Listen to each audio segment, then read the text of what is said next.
Brown రైస్తో lemon rice చేస్తున్నానండి. వాటికి కావాల్సిన పల్లీలు,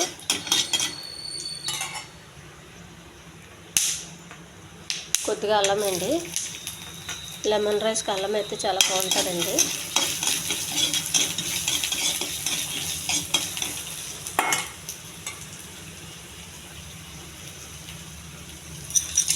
కొంచెం శనగపప్పు,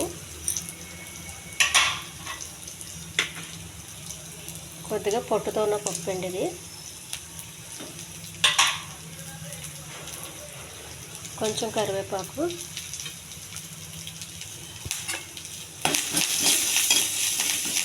ఇవన్నీ బాగా వేగాలండి.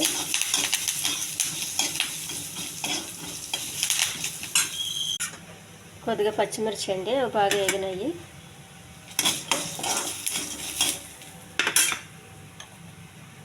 కొంచెం పసుపు అండి, చిటికెడు ఉప్పు అండి, ఎక్కువ కాకుండా. ముందుగా రెడీ చేసుకుని అన్నము చల్లగా పెట్టుకోవాలండి, పెట్టుకోవాలి. చల్లార్చిన తర్వాత ఈ తాలింపులో వేసేయాలండి.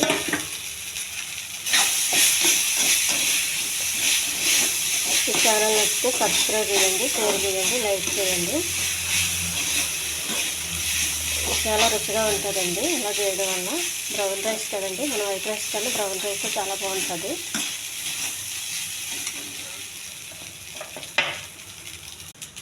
కొంచెం కొత్తిమీర అండి, లెమన్ రండి, ఇది లెమన్ రసము.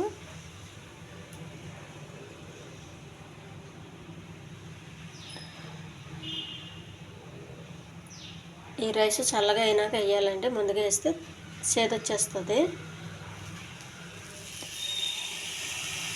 చాలా టేస్ట్గా ఉంటుందండి.